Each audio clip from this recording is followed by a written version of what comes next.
ప్రేమను నేర్పే దేవునికి మహిమ కలుగునుగాక. ప్రియ స్నేహితులందరికీ దివ్య వాక్యోదయం.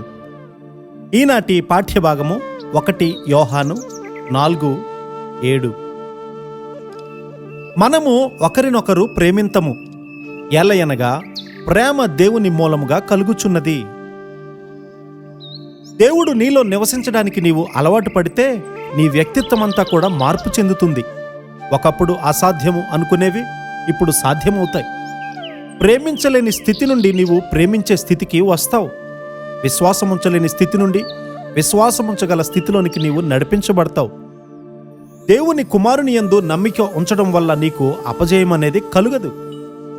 విశ్వాసంతో నీకు నీవే నాకు అపజయం ఉండదు అని చెప్పుకోవాలి. పరిశుద్ధులైన వారు చేరుకున్న ఉన్నతమైన మెట్టులోకి నేను ఇంకా ఎదగవలసి ఉంది. వారి స్వాస్థ్యాన్ని నేను సంపాదించుకోవాలి. దేవుని చిత్త ప్రకారం జ్ఞానం కొరకు ప్రార్థించి పరిపూర్ణతలోనికి నేను చేరతాను. దేవునితో పాటు నడుస్తూ ఆయనలో ఒకరి వలె అయిపోతాను. ఇలాంటి ఖచ్చితమైనటువంటి నిశ్చయత నీకు ఉండాలి.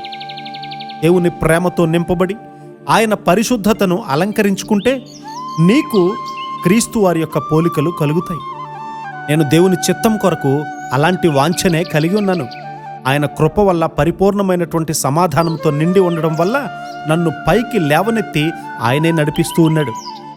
బెవింగ్టన్ అనే ఒక వ్యక్తి జబ్బుపడి చనిపోయే సమయంలో వైద్యులు కూడా ఇతడు బ్రతుకుతాడని నమ్మకం లేకుండా ఉన్నారు. అతడొక సువార్థికుడు. తన ఆరోగ్య విషయం సరిగ్గా పట్టించుకోకుండా ఉండడం వల్ల అతడు జబ్బు పడ్డాడు.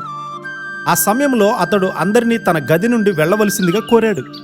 అతడు అపస్మారక స్థితిలోనికి వెళ్ళిపోతూ ఉండి కూడా ఆయన చిత్త ప్రకారము మేమేది అడిగినను మేము పొందుతామని మాకు తెలుసు అన్న వచనాలను వ్రేలితో చూపుతూ ప్రార్థన చేశాడు.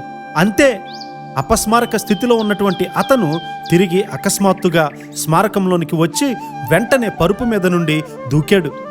నర్సు భయపడిపోయింది. క్రీస్తు వారు అతనిని స్వస్థపరిచారు. ప్రతి చిన్న బలహీనత నిమిత్తము మనము నిరుత్సాహపడకూడదు, కానీ జయము సాధించాలి. పరలోకమందున్నటువంటి మీ తండ్రి పరిపూర్ణుడు గనుక మీరును పరిపూర్ణులుగా ఉంటారు. మీ యజమానుని వలె మీ శత్రువులను ప్రేమిస్తూ ఆయన ఆజ్ఞలన్నీ అనుసరిస్తానని తీర్మానించుకోగానే ఆయన సంపూర్ణ విజయాన్ని పొందుతాం. అత్యధికమైన విజయాన్ని మనకివ్వాలని దేవుని ఆకాంక్ష. ఆయన కోరిక మనందరి జీవితాలలో నెరవేరునుగాక. ఆమేన్.